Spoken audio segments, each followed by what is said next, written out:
Welcome student.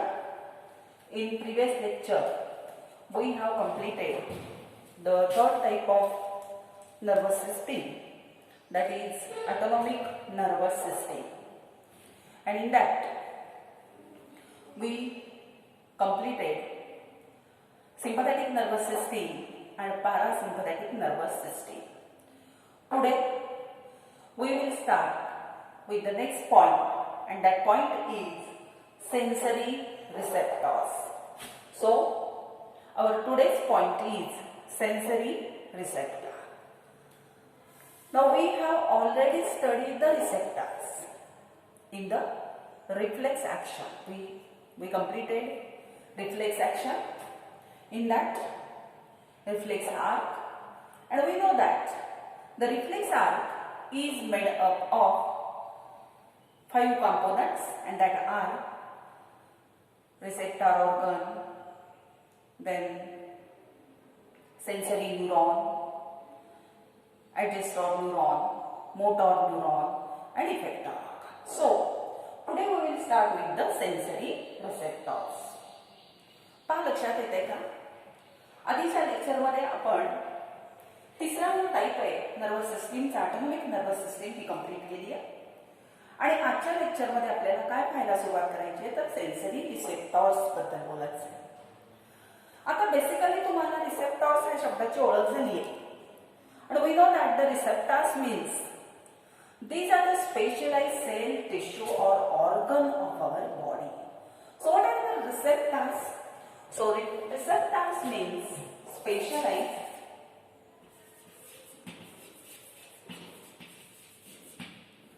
cells, tissue or organs of our body. And these organs, they receive the different stimuli from external and internal environment. So receptors are the cells, tissue or organs of our body which receives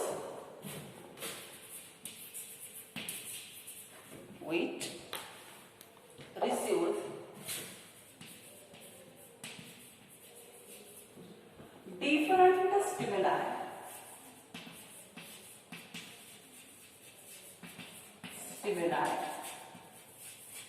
from external and internal environment.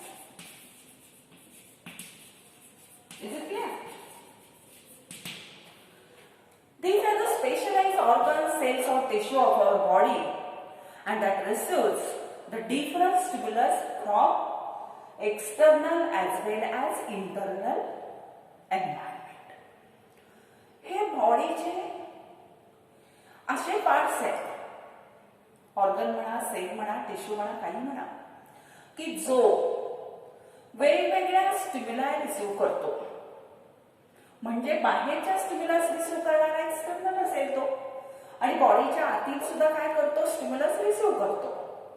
मग ह्याला आपण काय म्हणतो, receptor म्हणतो. मग आता हे जे रिसेप्टर्स आहेत, now the nature of that receptor, that is defined by a type of stimuli that it can respond. So the nature of receptor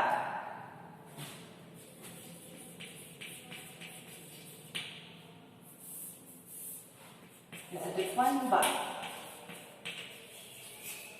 type of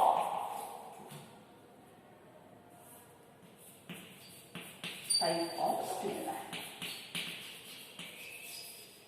It can type of stimuli it can respond. That शब्द घ्यायला लागणार नाही.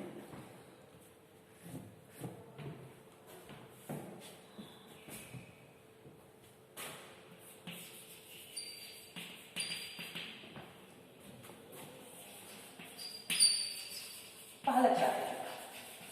ठीक आहे, हे कळलं की receptor म्हणजे एक्सटर्नल किंवा इंटरनल स्टिम्युलस घेऊन येणारा ऑर्गन असेल, टिश्यू असेल, सेल असेल. आता ह्या रिसेप्टरचं नेचर कोण ठरवतं? So the nature of that receptor is defined by type of stimuli that it can respond. जी काही टाइप ऑफ स्टिम्युला आहे, बरोबर, ते ठरवते की त्या रिसेप्टरचं नेचर कुठलं आहे. मग फॉर एक्झाम्पल फोटो रिसेप्टर्स असतील, means photo means they are sensitive to vision. Phono receptors असतील, that are sensitive to, phono receptors are sensitive to sound. असे वेगवेगळे रिसेप्टर असू शकतात. Now when the spatial stimulus is received by the receptor organ,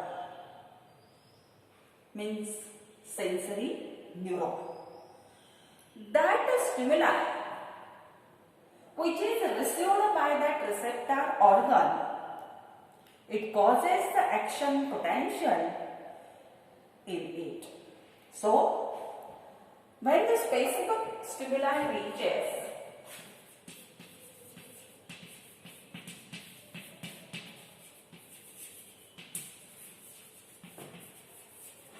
when the specific stimuli reaches to the receptor,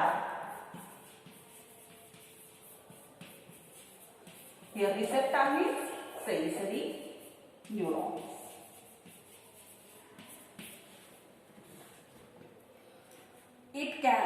It causes the action potential. It causes action potential in it. लक्षात येते का? पहा, आता receptor कोण आहे? स्टिम्युलाई receive करणारा. For example तुम्हाला कोणी टच केलंय, तर टच केलंय हे कशाला कळलं? तुमच्या स्किनला. म्हणजे इथं तुमचा स्किन हा काय झाला? रिसेप्टर ऑर्गन झाला. त्या स्किनला कोण गेलेला आहे? तुमचा सेन्सरी न्यूरॉन गेलेला आहे. मग that specific stimuli reaches to the receptor means it is received by the sensory neuron. Now it causes the action potential in it. आता त्याच्यामध्ये काय तयार होतं? action potential in it. And action potential is carried in the form of action potential carried in the form of impulse. Now, such impulses that are conducted to the different functional areas, impulses are conducted to different functional area of a brain, and that brain process and interpret impulse. आता आपण समजून घेऊ. लक्षात घ्या, काय मी सांगितलं? काही वेगळं सांगितलं आहे ऑलरेडी. हे ह्याच्यामध्ये काय म्हणता येईल त्याला? आपण रिफ्लेक्स ऍक्शन मध्ये हे कंप्लीट केलेलं आहे. पहा, ठीक आहे, एखादी स्पेसिफिक स्टिम्युलस मिळाली. स्टिम्युलस कोणाला मिळणार आहे? तुमच्या सेन्सरी रिसेप्टरला मिळणार आहे. मग ह्या सेन्सरी रिसेप्टर म्हणजेच कोण आहेत म्हटलं आपण? सेन्सरी न्यूरॉन आहे. त्याला ती मिळाली. किती स्टिम्युलस मिळाले की ते काय तयार होतं? Action potential. हे ऍक्शन पोटेन्शियल म्हणजेच कोण? तर त्यालाच तुम्ही इम्पल्स म्हणता. मग सेन्सरी न्यूरॉनने तयार केलेली इम्पल्स तुम्हाला माहिती आहे की ती कुठे जाते? तर that is functional areas of our brain. ब्रेनच्या फंक्शनल एरियाला जाते. आणि ब्रेनचा फंक्शनल एरिया काय करतो? तर जी काही इम्पल्स तुमच्याकडून आलेली आहे त्या इम्पल्सला प्रोसेस करायचं, त्या इम्पल्सला इंटरप्रेट करायचं आणि मोटर इम्पल्स तयार करून रिस्पॉन्स देण्याचं काम कोण करतं? तर तुमचा ब्रेन आणि स्पायनल कॉर्ड करतो. ठीक आहे, हे झालं त्याच्याबद्दल इंट्रोडक्टरी की जे ऑलरेडी आपल्या सगळ्यांना माहिती आहे. आता ऍक्च्युली आपल्याला काय पाहिजे तर क्लासिफिकेशन ऑफ रिसेप्टॉर्स पाहिजे. ठीक आहे, रिसेप्टॉर म्हणजे आम्हाला कळलं की हे स्पेशलाइज ऑर्गन्स आहेत बॉडीचे की जे स्टिम्युलाई एक्सटर्नल आणि इंटरनल एन्व्हायरमेंट पासून रिसीव्ह करतात आणि नुसतंच रिसीव्ह करून बसत नाहीत तर त्याचं ऍक्शन पोटेन्शियल तयार करतात. आणि तयार झालेलं ऍक्शन पोटेन्शियल म्हणजे काय तर त्यालाच आम्ही इम्पल्स म्हणतो. आणि मग ही रिसेप्टर ऑर्गन कडून आलेली इम्पल्स ब्रेनच्या फंक्शनल एरियाजला दिली जाते आणि फंक्शनल एरिया ती काय करतो तर ती इंटरप्रिट करतो, त्याला तो प्रोसेस करतो. ठीक आहे. Now the next point is a classification of receptor.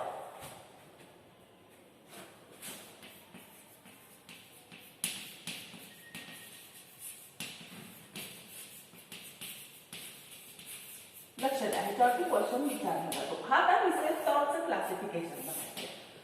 So depending upon their location, their functions, the receptors are of two types. There are two types of receptor. So the first receptor is known as a exteroreceptor. First one is known as a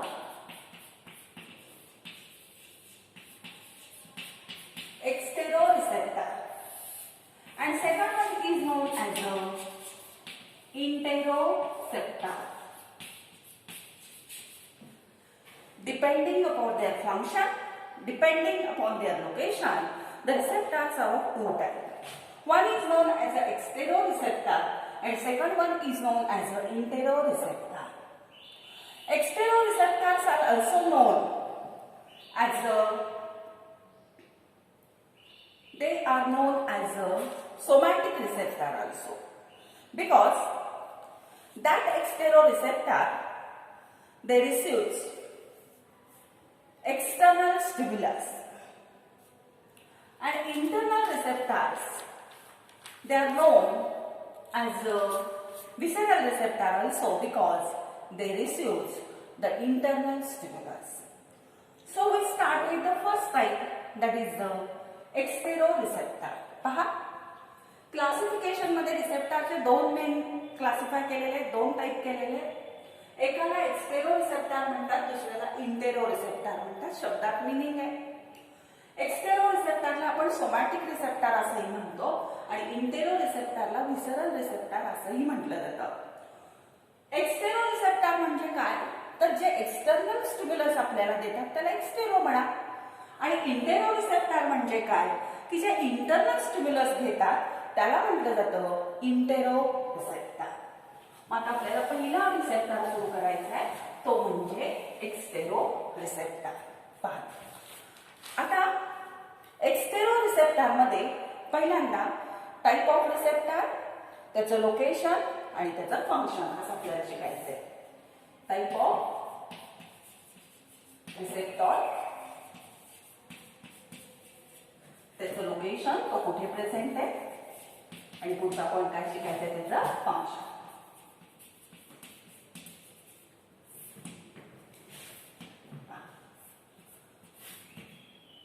Exteroreceptor म्हणजे which receives the external stimuli, and in that the first receptor is known as a phonoreceptor. The first one is known as a phonoreceptor. Location is the phonoreceptors, they are present in the internal ear. They are present in the internal ear organ of cord.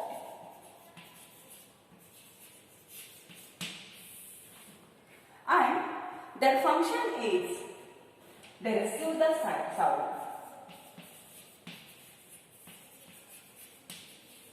लक्षात येते का पहा,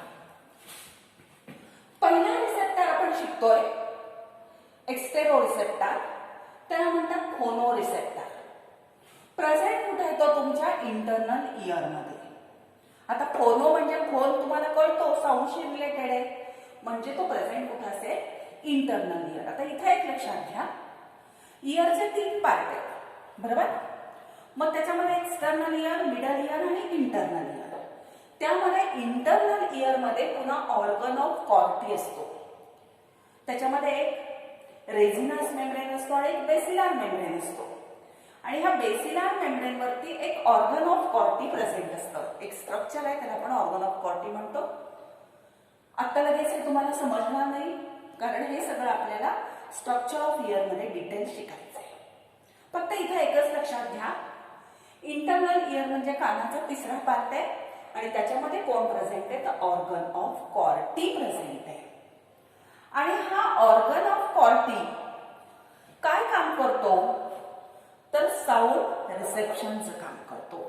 sound receive करतो. Sensitive to sound असतो. त्याच्यामध्ये hair cells असतात आणि त्या कशा होतात, आवाज ऐकू आला की ते व्हायब्रेट होतात आणि मग आपण म्हणतो की आपल्याला ऐकू येतं. तर हा झाला फोनो रिसेप्टर. आता दुसरा रिसेप्टर आहे स्टॅटो रिसेप्टर.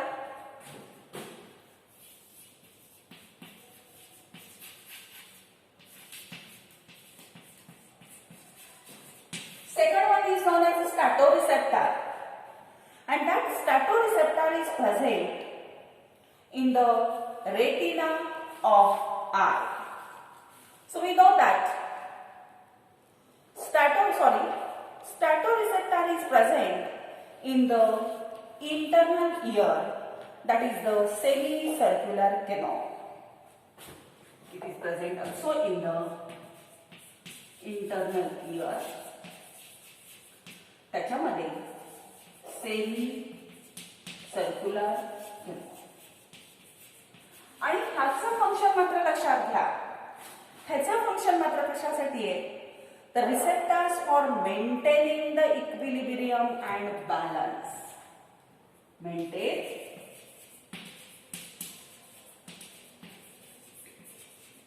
Equilibrium and balance. आता इथं लक्षात, पहिला रिसेप्टर ठीक आहे तुम्हाला कळला की फोनो रिसेप्टर आहे, इंटरनल इयर मध्ये साऊंड रिसीव्ह करायचं काम करतोय. आता दुसऱ्या रिसेप्टरला आपण म्हणालो स्ट्रॅटो रिसेप्टर आहे. इंटरनल इयर मध्येच तो पण प्रेझेंट आहे पण तिथं त्यांनी लोकेशन ऍक्च्युअली दिलंय सेमी सर्क्युलर केनॉल मध्ये सांगितलंय. आणि तो मात्र काय काम करतो तर it maintain the body equilibrium and body balance. हे खूप महत्वाचं आहे. तुम्ही म्हणाल कानाचं काम म्हणजे आपल्याला एकच माहितीये की फक्त ऐकू येणं, तसं नाहीये. तर इंटरनल इयर मध्ये एक वेस्टिब्युलर अपॅरेटस असतं आणि ह्या वेस्टिब्युलर अपॅरेटस मध्ये सेमी सर्क्युलर कॅनॉल असतात बरोबर. हे स्ट्रक्चर आपल्याला नंतर डिटेल शिकायचं आहे. सॅक्युलस आणि युट्रिक्युलस असे ओथोलिस ऑर्गन प्रेझेंट असतात आणि हे जे सेमी सर्क्युलर कॅनॉल असतात म्हणजे असं स्ट्रक्चर असतं बघा. तर हे 3 असतात ठीक, आणि 3 वेगवेगळ्या प्लेन मध्ये असतात. Right angle to each other असे असतात. ह्याच्यामध्ये एंडोलिम्फ असतं आणि ह्याचा जो सोलर बेस आहे ह्याला अँप्युला असं म्हटलं जातं आणि त्याच्यामध्ये एक सेन्सरी स्पॉट असतो ज्याला आपण क्रिस्टा असं म्हणतो ठीक आहे. आणि ह्याच्यामुळं तुमचा जो काही बॅलन्स आहे हा बॅलन्स करायचं काम सुद्धा हा कोण करतो तर इयर करतो. आता एक लक्षात ठेवा, इयर फक्त ऐकायचंच काम करत नाही तर आपला बॉडी बॅलन्स करणं, बॉडी इक्विलिब्रियम करण्याचं काम सुद्धा तो करतो ठीक आहे. लक्षात आलं. तर हे झालं स्ट्रॅटो रिसेप्टर बद्दल. आता तिसरा रिसेप्टर आपल्याला शिकायचा आहे त्याला म्हणतात photo receptor. Third one is non as a photo receptor.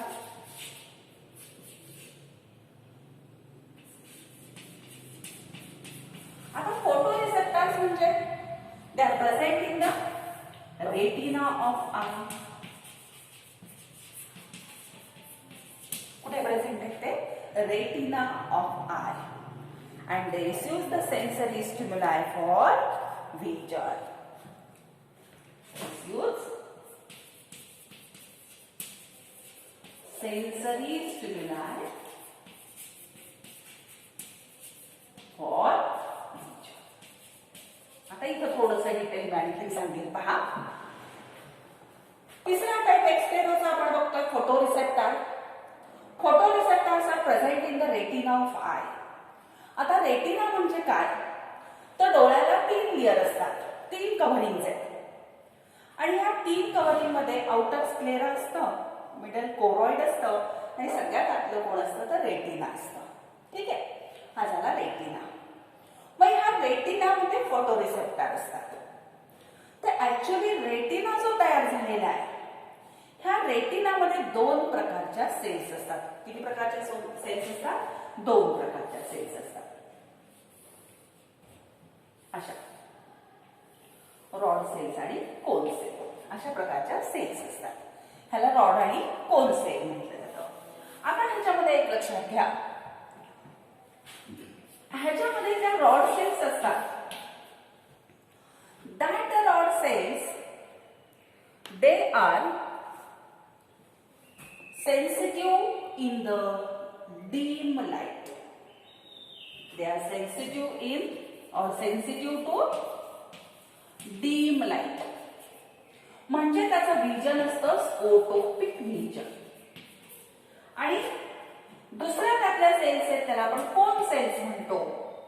and that cone cells are sensitive to bright light.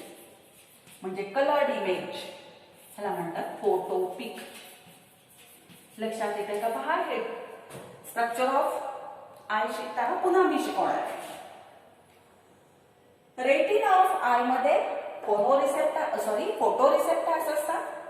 Photo receptor किंवा रेटिना ऑफ आय मध्ये रॉड आणि कोन सेल्स असतात. रॉड सेल्स ह्या डीम लाईटला सेन्सिटिव्ह असतात.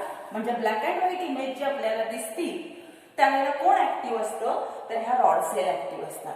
आणि black and white इमेजलाच आपण काय म्हणतो, स्कोटोपिक व्हिजन म्हणतो. आणि कोन सेल्स ज्या असतात त्या कोन सेल्स कशाला सेन्सिटिव्ह असतात तर त्या ब्राईट लाईट डे लाईटला सेन्सिटिव्ह असतात. आणि मग तुम्हाला तिथं काय दिसतं, ते वेगवेगळे कलर त्याच्यामध्ये दिसतात, कलर्ड इमेज तुम्हाला दिसतात.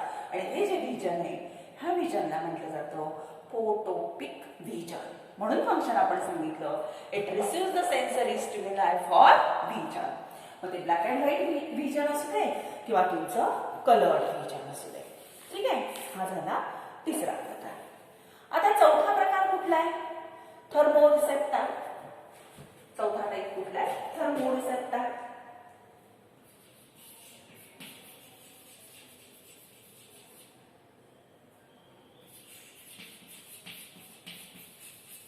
That thermoreceptors, they are present in the skin. They are present in the skin. Thermoreceptor कुठे present असते, स्किन मध्ये.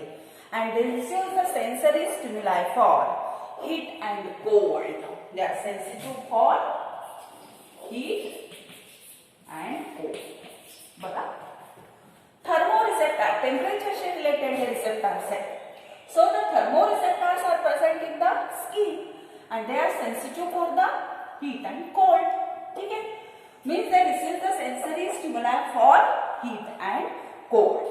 ठीक है, आता हीट साठी असणारे जे रिसेप्टर आहे त्याला म्हटलं जातं कॅलोरी सेप्टर्स. काय म्हटलं जातं त्याला, कॅलोरी सेप्टर्स. आणि कोल्ड साठी असणारे जे रिसेप्टर्स आहेत त्याला म्हटलं जातं ट्रायजिडो receptor.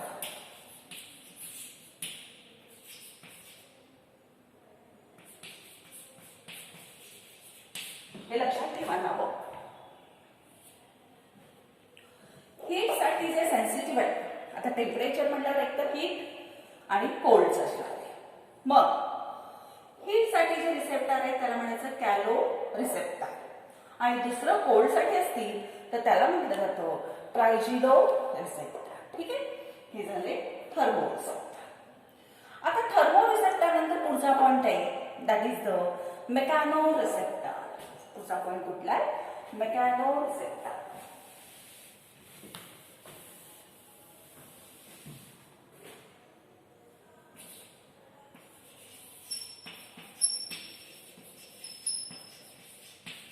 And that mechanoreceptors, they are also present in the skin, and that mechanoreceptors, they are sensitive for touch, pain, pressure and deep pressure. Sensitive for touch, pain, pressure and deep pressure.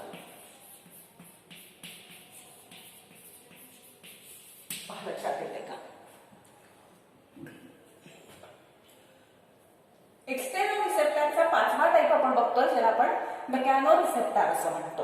ठीक आहे. आता मेकॅनोरिसेप्टर सुद्धा कुठे present असतील? They are present in the skin मध्येच present आहेत ते receptor सुद्धा. आणि मग ते कशासाठी सेन्सिटिव्ह आहेत? तर they are sensitive for touch, pain, pressure आणि डीप प्रेशर.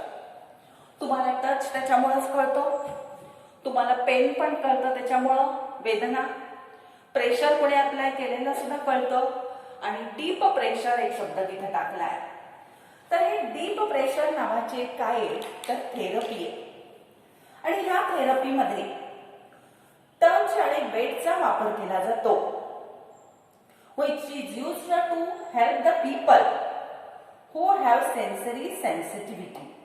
ज्यांच्यामध्ये सेन्सरी सेन्सिटिव्हिटी झाली आहे, त्यांना काहीतरी ताण आलेला आहे, ओव्हरलोड झालेली कंडिशन आहे, एखादी काळजी आहे, एखादा स्ट्रेस आहे, तर अशा वेळेला त्यांच्यामध्ये सेन्सरी सेन्सिटिव्हिटी निर्माण होते. आणि मग त्याच्यासाठी काय केलं जातं? तर त्याच्यासाठी ही थेरपी वापरली जाते की ज्याच्यामध्ये प्रेशर आणि टचचा वापर केला जातो. त्याला म्हणतात डीप प्रेशर थेरपी म्हटलं जातं किंवा डीप प्रेशर असा तिथं शब्द लक्षात घ्या. ठीक आहे, लक्षात आलं? मग आता ह्याच्यामध्ये आणखीन एक लक्षात घ्या, टचसाठी वापरल्या जाणाऱ्या रिसेप्टरला टेक्टाईल रिसेप्टर म्हणतात आणि प्रेशरसाठी वापरल्या जाणाऱ्याला टँगो रिसेप्टर म्हणतात. प्रेशरसाठी कोणता वापरतात? टँगो. आणि टचसाठी टेक्टाईल. नाव फक्त माहित असते, हे पुस्तकात नाहीये. टच साठीचा रिसेप्टर म्हणजे टेक्टाईल आणि प्रेशर साठीचा रिसेप्टर म्हणजे टँगो रिसेप्टर. ठीक आहे, हा झाला मेकॅनो रिसेप्टर. आता पुढचा रिसेप्टर आहे chemo receptor. Next one is non as a chemo receptor.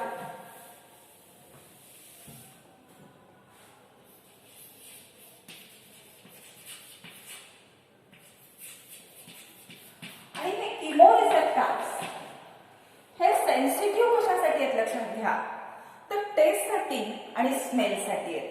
म्हणून ह्याच्यामध्ये पण आपल्याला दोन टाईप सांगावे लागतात. एक म्हणजे गस्टॅटो रिसेप्टर आणि दुसरा आहे एक ह्याच्यातला कुठला? गस्टॅटो रिसेप्टर. आणि दुसरा आहे त्याला म्हटलं जातं olfactory receptor. लक्षात येत आहे? Chemoreceptor, that receptors are sensitive to taste and smell. So the receptors for the taste, they are known as a gustatorreceptor, and receptors for smell, they are known as a olfactory receptor. Gustatorreceptor, they are present in the taste bud of tongue, and these olfactory, they are present in the epithelium of nose. These are sensitive to taste, and these are sensitive to smell. Clear? That means we can identify the different types of taste with the help of these gustatorreceptor, because they are present in the taste buds of tongue. ठीक आहे. मग कुठल्या कुठल्या चवी तुम्हाला कळतात? एक म्हणजे सॉल्टी, खारट, दुसरी स्वीट, तिसरी सोअर आंबट आणि चौथी बिटर. मग कुठल्या कुठल्या झाल्या? स्वीट, स्वीट, सॉल्टी, बिटर अँड सोअर. आता ह्याच्या ऍडिशनला आणखीन एक टेस्ट आपल्या पुस्तकात दिली आहे. त्या टेस्टचं नाव आहे उमामी. आता उमामी टेस्ट म्हणजे काय? तर that is a type of और that is a combination of all this taste. वेगळीच टेस्ट आहे उमामी, नवीन आयडेंटिफाय केलेली आहे. आणि ह्या सगळ्या चवींचं मिश्रण म्हणजे कोण आहे? तर उमामी असं म्हटलं जातं. ठीक आहे. पुढचा रिसेप्टर कुठला आहे? ऑल्फॅक्टरी रिसेप्टर. कुठे प्रेझेंट असेल? Epithelium of nose. आणि तो काय आयडेंटिफाय करेल? तर smell. It identify about 10,000 types of smell, different types of smell. 10,000 प्रकारचे डिफरंट स्मेल आपण आयडेंटिफाय ह्या ऑल्फॅक्टरी रिसेप्टरमुळे करू शकतो. ठीक आहे. मग पहा, रिसेप्टरचे दोन प्रकार, एक्सटेरो आणि इंटेरो. एक्सटेरो मध्ये कुठले कुठले प्रकार आपण पाहिले? त्याच्यामध्ये फोटो रिसेप्टर पहिल्यांदा पाहिला. त्याच्यानंतर दुसरा पाहिला तो स्ट्रॅटो रिसेप्टर, दोन्हीही इंटरनल इयर मध्ये होते. नंतरचा पाहिला फोटो रिसेप्टर जो रेटिना ऑफ आय मध्ये होता. नंतरचा पाहिला थर्मो रिसेप्टर जो स्किन मध्ये होता. त्याच्यानंतर शिकलो मेकॅनो रिसेप्टर, तो सुद्धा स्किन मध्ये होता. आणि शेवटचा त्याच्यातलं शिकलो किमो रिसेप्टर की जो दोन ठिकाणी प्रेझेंट आहे, एक टेस्ट बड ऑफ टंग मध्ये आणि दुसरं एपिथेलियम ऑफ नोज मध्ये. These are the types of extero receptor. Now we go towards the intero receptor. Second type आता आपल्याला कुठला बघायचा आहे? Intero receptor. त्याच्यात जास्त नाही आहेत, तेच प्रकार जास्त होते. तर पुढचे काही एवढे नाही आहेत. पहा,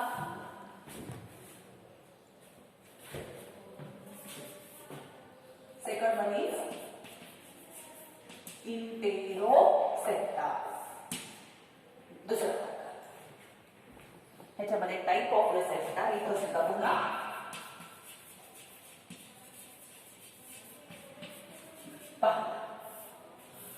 आता इंटेरो रिसेप्टर मध्ये जसं एक्सटेरो मध्ये 6-7 प्रकार पाहिले, तसं इंटेरो मध्ये 3च टाइप आहे. त्यातला पहिला आहे एंटेरो रिसेप्टर. त्यातला पहिला काय? Entero receptor.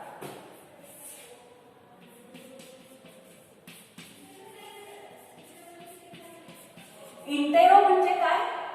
which receives the internal stimulus, and in that enteroreceptor is the first type, and such a receptor is present in the internal body organ.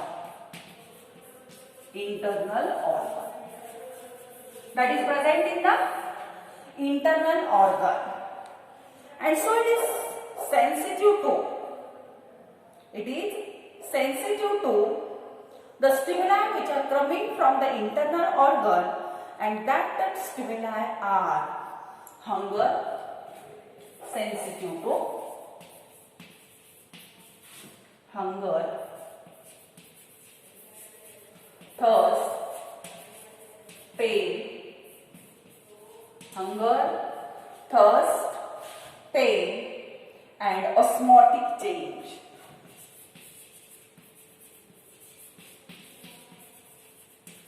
लक्षात येते का? पहा, इंटेरो रिसेप्टर आपण शिकायला सुरुवात केली. इंटेरो ह्या शब्दाचा अर्थ मी तुम्हाला सांगितला की इंटेरो रिसेप्टर म्हणजे जे इंटरनल स्टिम्युलाय रिसीव्ह करतात.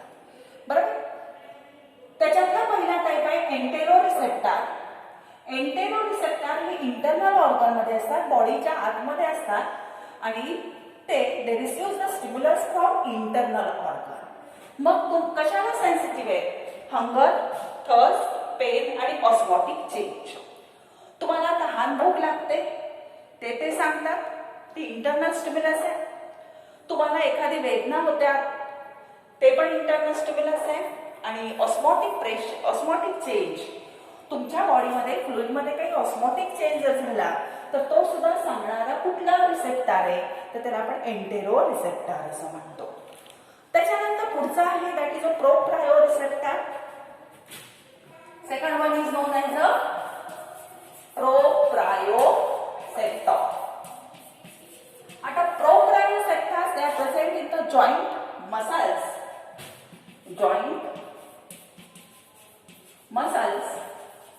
आणि tendons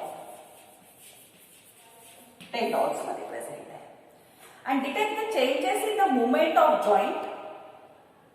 It detect changes in movement of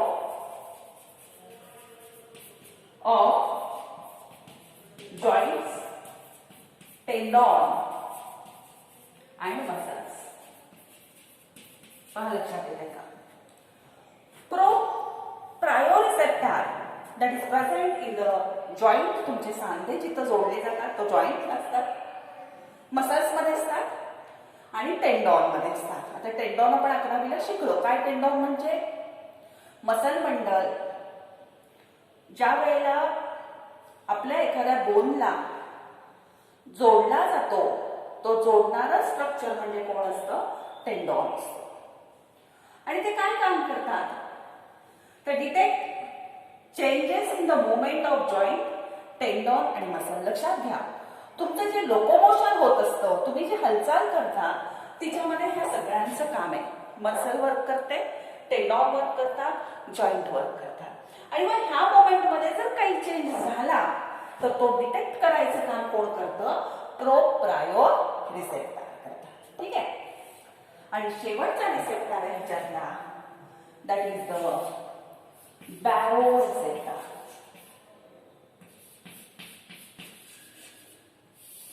And such a baroreceptor that is present in the wall of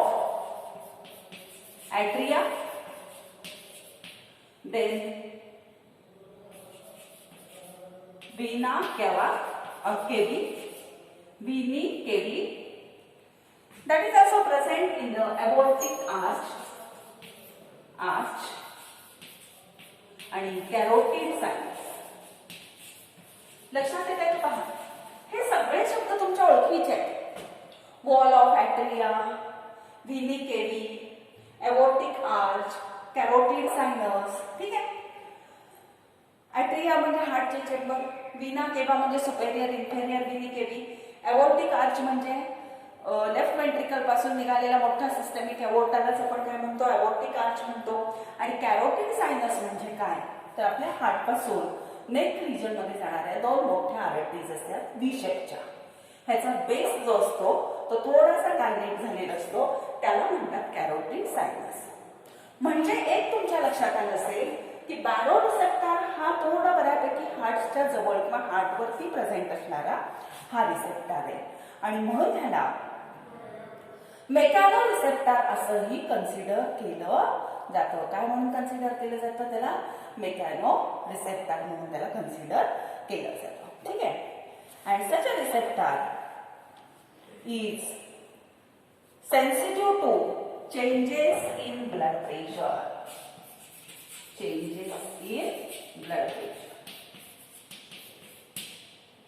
Then restore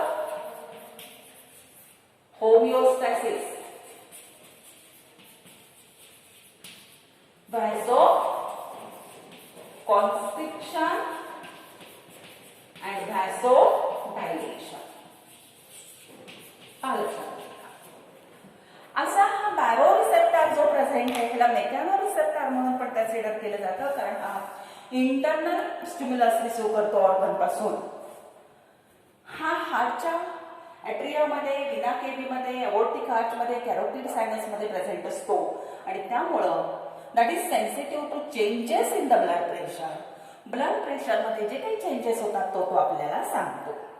म्हणजे समजा व्हॅसोकॉन्स्ट्रिक्शन झालं. व्हॅसो म्हणजे ब्लड व्हेसल, कॉन्स्ट्रिक्शन म्हणजे कमी होणं, कॉन्ट्रॅक्ट होणं. मग ब्लड व्हेसलचा डायमीटर जर कॉन्स्ट्रिक्ट झाला, कमी झाला तर ब्लड प्रेशर काय होईल? वाढेल. मग वाढलेलं ब्लड प्रेशर तो तुम्हाला सांगतो. डायलेशन झालं, ब्लड व्हेसल्स ह्या डायलेट झाल्या तर ब्लड प्रेशर काय होईल? कमी होणार आहे, लक्षात घ्या. बरोबर आहे की नाही? हा पाईप छोटा झाला तर प्रेशरने ब्लड होईल, हा पाईप जर मोठा झाला तर प्रेशरने ब्लड वाहणार नाही. मग हे व्हॅसो कॉन्स्ट्रिक्शन आणि व्हॅसो डायलेशन सुद्धा कोण सांगतो तुम्हाला? हा बॅरो रिसेप्टर म्हणजेच तुमचं ब्लड प्रेशर आयदर इन्क्रीज होते किंवा डिक्रीज होते ते सांगायचं काम हा बॅरो रिसेप्टर करतो. आणि त्याच्यानंतर रिस्टोर द होमिओस्टॅसिस. होमिओस्टॅसिस म्हणजे काय? तर इंटरनल एन्व्हायरमेंट कॉन्स्टंट ठेवण्याची जी काही प्रोसेस आहे त्याला आपण होमिओस्टॅसिस असं म्हणतो. मग हा होमिओस्टॅसिस मेंटेन करण्यासाठी सुद्धा आपल्याला मदत करतो. ठीक आहे. मग साधारणतः 6 एक प्रकार आपण एक्स्टेरो रिसेप्टरचे पाहिले आणि शेवटचे 3 प्रकार आपण कशाचे अभ्यासले तर ते आपण इंटेरो रिसेप्टरचे पाहिले. इंटेरो रिसेप्टरमध्ये एंटेरो रिसेप्टर, नंतर प्रोप्रायो रिसेप्टर आणि बॅरो रिसेप्टर असे 3 टाईप आपण त्याच्यामध्ये अभ्यासले. आता ह्याच्यामध्ये एखादा एमसीक्यू किंवा एका वाक्यात उत्तरे द्यायला असे क्वेश्चन विचारले जाऊ शकतात. त्यामुळे ते व्यवस्थित लर्न करा. ठीक आहे.